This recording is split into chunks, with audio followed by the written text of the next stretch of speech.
ஒரு சிறிய ஊரில் அர்ஜுன் என்ற ஒரு பையன் வாழ்ந்து கொண்டிருந்தான். அவன் எப்போதும் கடைசி பெஞ்சில்தான் உட்காருவான். அவன் விருப்பத்தாலா? இல்லை. யாரும் அவனை முன்னிலையில் உட்கார வைக்க விரும்பவில்லை. ஆசிரியர்கள் அவனை கவனிக்கவே மாட்டார்கள். நண்பர்கள் அவனை கேலி செய்வார்கள். உறவினர்கள் கூட சொல்லுவார்கள், இவன் வாழ்க்கையில் எதுவும் ஆக மாட்டான் என்று. அர்ஜுன் மோசமானவன் இல்லை. அவன் கொஞ்சம் மெதுவாக புரிந்து கொள்ளும் தன்மைதான். ஆனா ஒரு விஷயம் இருந்தது. அவன் ஒருபோதும் கைவிடவில்லை. ஒவ்வொரு நாளும் பள்ளி முடிந்த பிறகு மற்றவர்கள் கிரிக்கெட் விளையாடும்போது அர்ஜுன் தனது வீட்டுக்கு அருகில் இருக்கும் ஒரு தெருவிளக்கின் கீழ் உட்கார்ந்து படிப்பான். பழைய புத்தகங்கள், கிழிந்த பக்கங்கள், கையில் பிடிக்க முடியாத அளவுக்கு சிறிய பென்சில். அவன் போராடினான். ஒரே வரியை மீண்டும் மீண்டும் படிப்பான். சில சமயம் 10 முறை, சில சமயம் 20 முறை.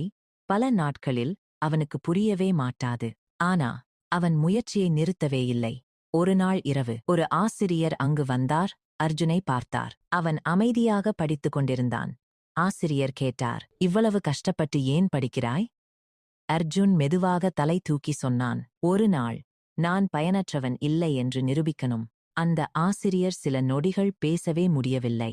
அந்த நாளிலிருந்து அர்ஜுனின் வாழ்க்கை மாற ஆரம்பித்தது. அந்த ஆசிரியர் தினமும் அவனை கற்றுக் கொடுக்க ஆரம்பித்தார். மெதுவாக எழுத்துக்கள் வார்த்தைகளானது. வார்த்தைகள் வாக்கியங்களானது. வாக்கியங்கள் நம்பிக்கையாக மாறியது. மாதங்கள் கடந்தது. இறுதி தேர்வு வந்தது.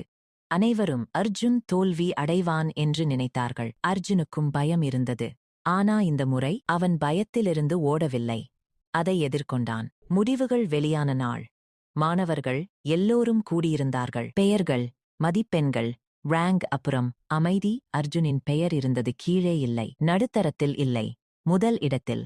அனைவரும் அதிர்ச்சி அடைந்தார்கள். பயனற்றவன் என்று சொன்ன அந்த பையன் இப்போது பள்ளியின் முதல் மாணவன். அர்ஜுனின் கண்களில் கண்ணீர் வந்தது. மற்றவர்களை தவறு என்று நிரூபித்ததற்காக இல்லை, தன்னையே சரி என்று நிரூபித்ததற்காக. பல ஆண்டுகள் கழித்து அர்ஜுன் ஒரு பெரிய அதிகாரியாக ஆனான். அவனை கேலி செய்தவர்கள் இப்போது அவனைப் பற்றி பெருமையாக பேசினார்கள். ஆனா அர்ஜுன் மறக்கவில்லை.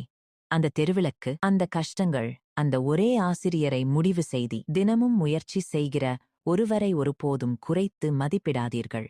வெற்றி என்பது வேகத்தில் இல்லை, நிறுத்தாமல் இருப்பதில் இருக்கிறது. ஏனெனில் கடைசி பெஞ்சில் இருந்தவன் கூட வாழ்க்கையில் முதல் இடம் பிடிக்க முடியும்.